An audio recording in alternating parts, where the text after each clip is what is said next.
What you call love is not the arrival of truth. It's the collapse of your independence, the end of your becoming. You aren't experiencing a revelation, you're experiencing a regression, a surrender of your own self-consciousness into the illusion of someone else's gaze. Hegel, in his Phenomenology of Spirit, explains that human identity is not something static. It is forged through a dialectic, back and forth between the self and the world, between freedom and resistance, between the known and the unknown. But a man who falls too hard into love abandons that process. He shortcuts his development. He clings to a woman not because she reveals who he is, but because she allows him to avoid the pain of confronting who he's not. When Hegel describes the struggle for recognition, he's not talking about attention or praise. He means the existential demand of every conscious being to have its freedom recognized by another. This recognition, Hegel says, is the birth of self-consciousness. But it must be mutual, reciprocal, based in strength. If you demand recognition from someone who does not freely give it, if you attach your selfhood to someone who does not see your inner freedom, you do not become a man, you become a slave. You thought your devotion proved your loyalty. Hegel would say it proves your weakness. You thought falling hard meant you had a deeper soul. Hegel would say it means you never formed one. Because love without self-knowledge is not love. It is dependency. It is a man handing over the very process by which he becomes himself, and asking someone else to finish the job for him. But no one can do that. Not your girlfriend, not your wife, not the girl who left you unread. She cannot give you recognition if you do not possess something to be recognized, and if you haven't yet struggled through your own contradictions. If you haven't faced yourself, questioned yourself, overcome yourself, then there's nothing there to see. No real self, just longing, just hunger. Hegel writes of the master-slave dialectic, a brutal truth about how relationships form when one person depends on the other for their sense of self. You want to know why you suffer? Why you obsess? Why you fall apart when she leaves? It's because you were the slave. You lived through her. Your spirit wasn't your own. Your value was borrowed.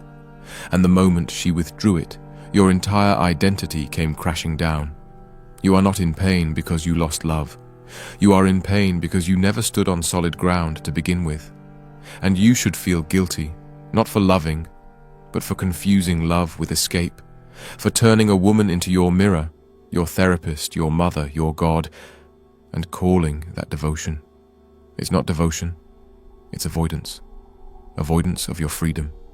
Avoidance of your responsibility. Avoidance of the philosophical truth that no man is born whole. He must become. Through effort, through solitude, through contradiction, through thinking, through breaking, through building again. The man who falls too hard doesn't need more love. He needs a confrontation with himself, with his fear, with the part of him that wants to outsource the entire project of becoming to someone else, someone softer, someone beautiful, someone who promises to make the ache go away. But that ache is sacred.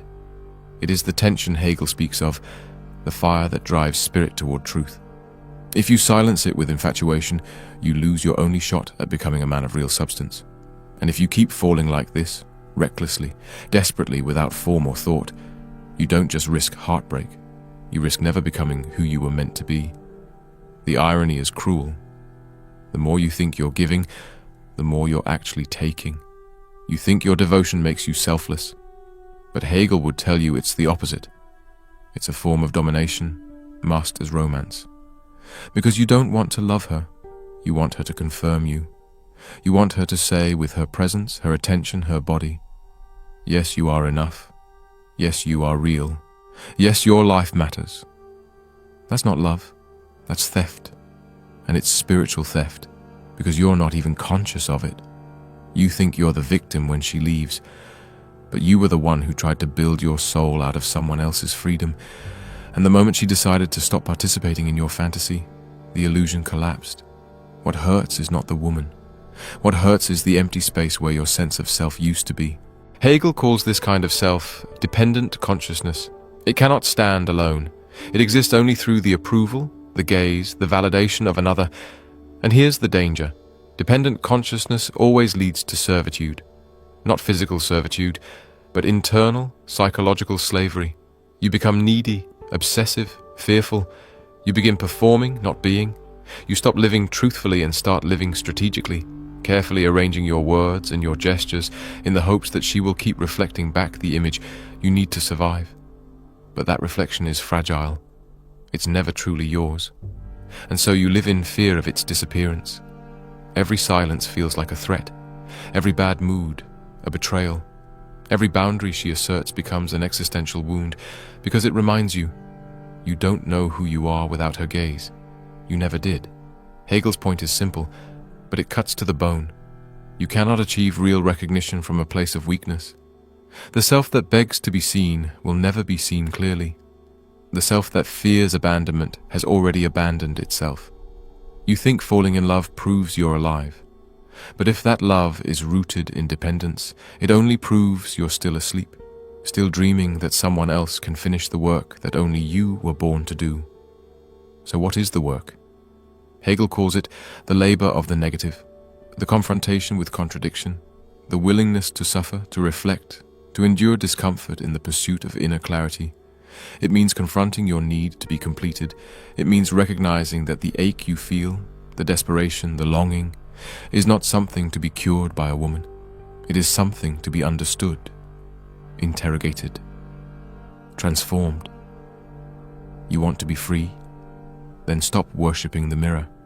Stop demanding she be your answer. Take back the project of your becoming. Accept that no one will ever fully understand you. Accept that recognition is rare and must be earned, not begged for. Accept that the most dangerous thing a man can do is trade the struggle of selfhood for the comfort of being wanted. Because that comfort will disappear. It always does. And when it does, if you've built your identity around it, you will not just feel sad, you will feel erased. That's not heartbreak. That's annihilation. And it only happens to men who never took the time to build themselves first. You want to love? Fine. But let it be the love of a man who already knows who he is, not a boy trying to borrow value from someone else's attention.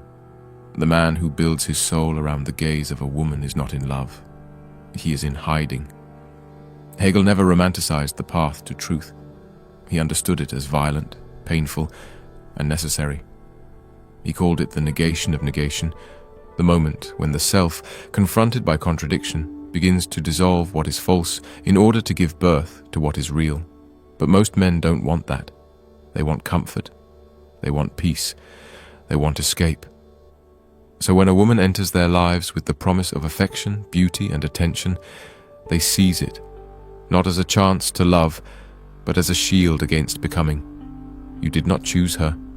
You chose refuge. You wrapped your unresolved questions in her arms and hoped they would disappear. And for a while, they did. That's what infatuation does. It numbs you. It grants temporary relief. But Hegel warns that this kind of unity, this illusion of oneness, is always a lie. It's not synthesis, it's submission. And the man who submits his identity for the sake of feeling whole will eventually be forced to confront the truth. He didn't evolve. He escaped. And now here you are, alone again, confused, angry, bitter. But underneath all of that, if you're honest, ashamed. Because deep down, you know you gave up the throne of your own selfhood and called it love. You made yourself small so she would stay. You silenced your doubts so she would approve. You distorted your values, your time, your inner voice, all so you could remain in the warmth of her gaze. And now that the warmth is gone, you feel cold not just because she left, but because you abandoned yourself long before she did. Hegel calls for a radical confrontation with self-deception. He writes that spirit becomes strong not through harmony, but through rupture, through contradiction. So ask yourself this: when did you last contradict yourself? When did you last challenge your own illusions about what love means, about what validation costs, about what kind of man you're becoming when you fall at someone's feet and beg to be seen? The answer for most men is never. You've lived as if love will rescue you. But rescue is for children, for those who have not yet stepped into the painful, necessary responsibility of becoming conscious. So here is the truth, and it will hurt. She was never supposed to complete you. That was your job. She was never supposed to give you meaning. That was your burden. She was never supposed to hold you together.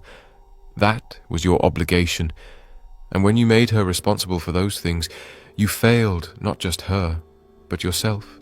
Hegel believed in becoming, not in arriving. You are not meant to find rest in someone else's affirmation. You are meant to forge yourself through the fire of reflection, negation, and creation, to suffer, to think, to grow.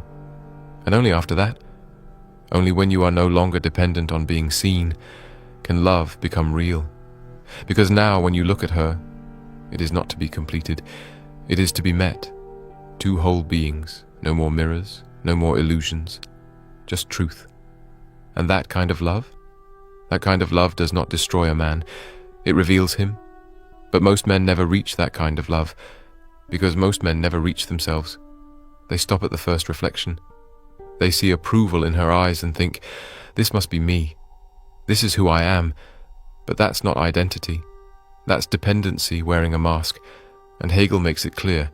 To be truly free, you must be recognized not as an object, not as a fantasy, not as a means to someone else's pleasure or comfort, but as a subject, as a being with inner freedom, inner contradiction, inner strength. You cannot be recognized as a man if you are still operating like a boy, chasing affection like it's oxygen, molding yourself around others just to be tolerated, thinking love is something you receive instead of something you create through struggle.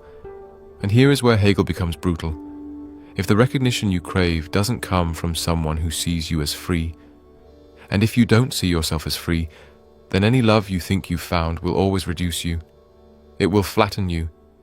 It will domesticate your spirit and turn you into an emotional beggar, a slave with a smile. This is why the collapse hurts so deeply.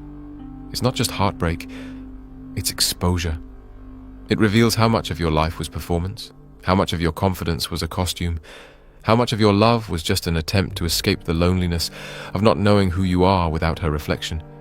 So what does Hegel offer you? He doesn't offer comfort. He offers confrontation.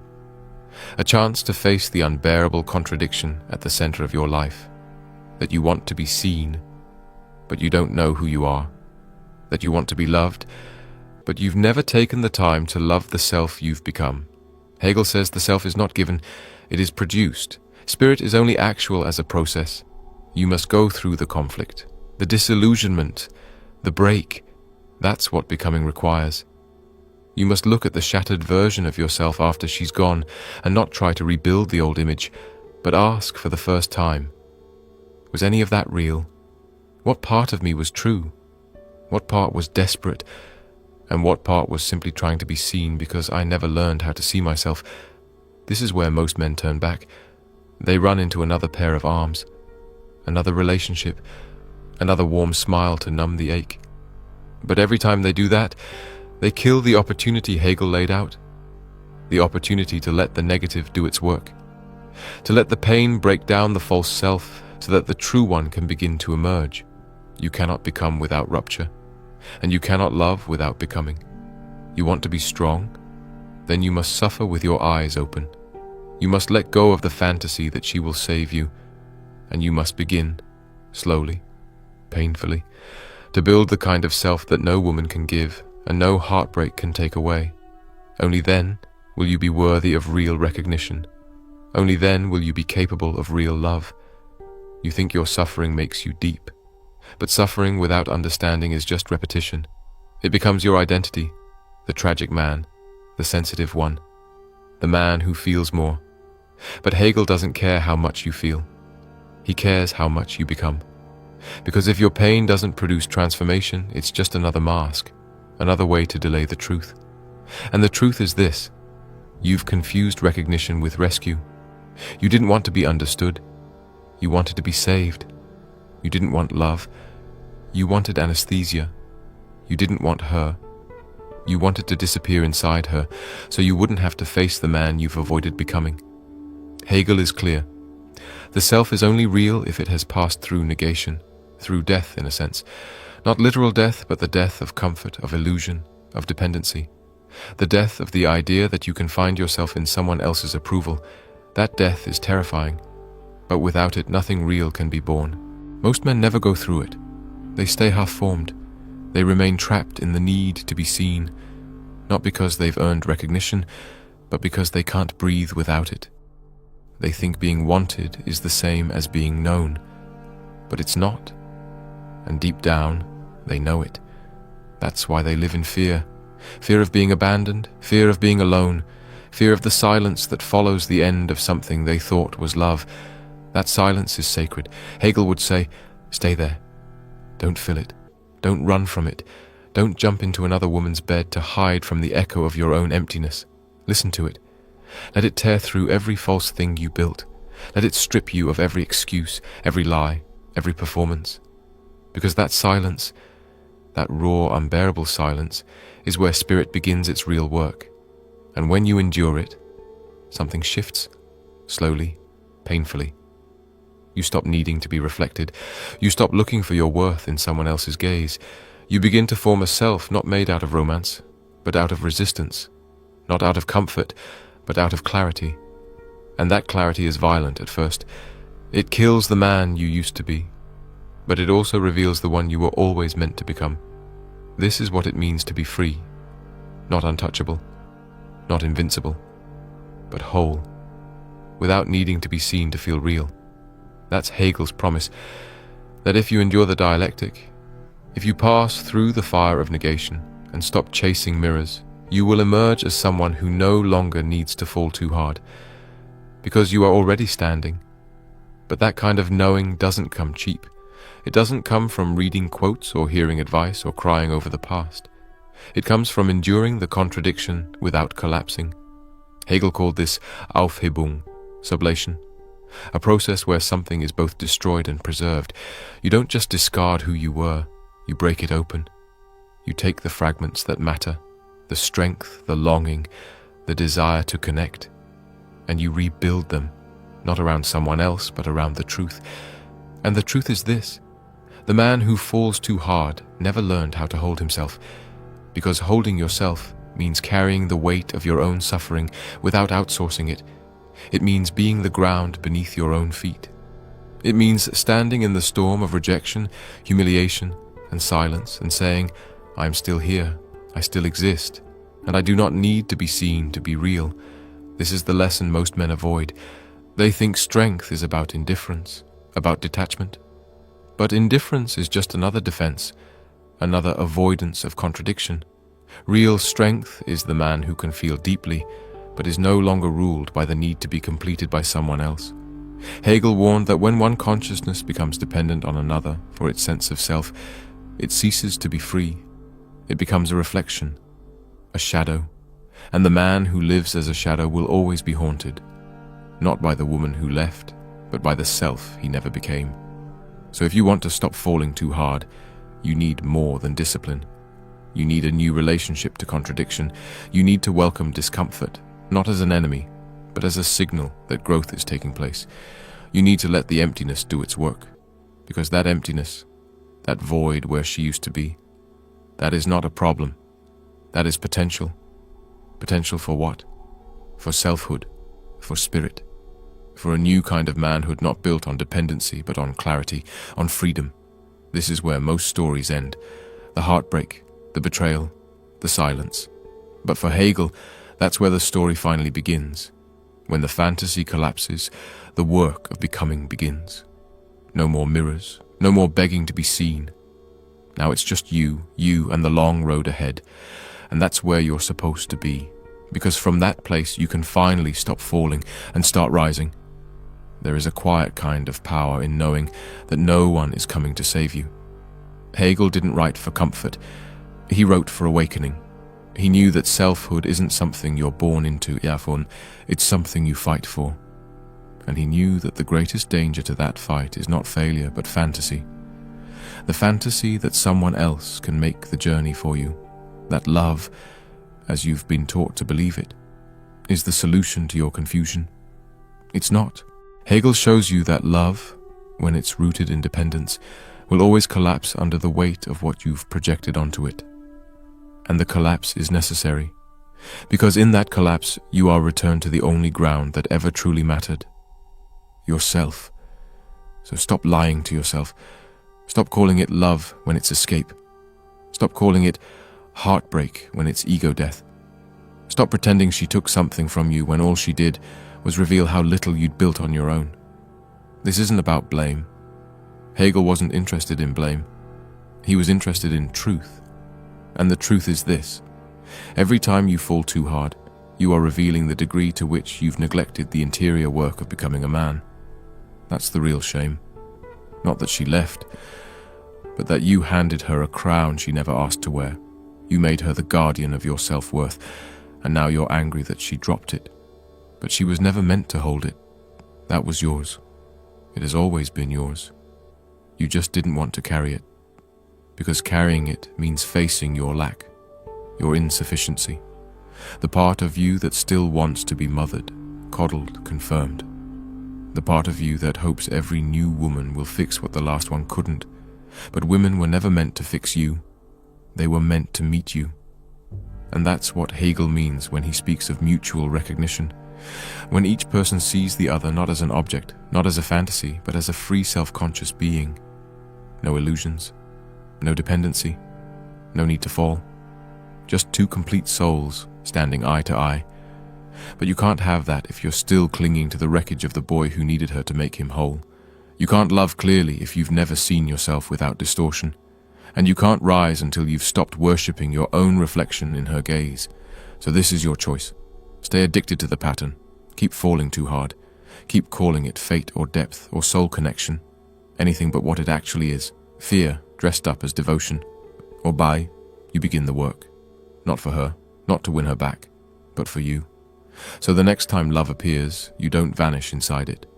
You meet it as someone who no longer needs to be saved.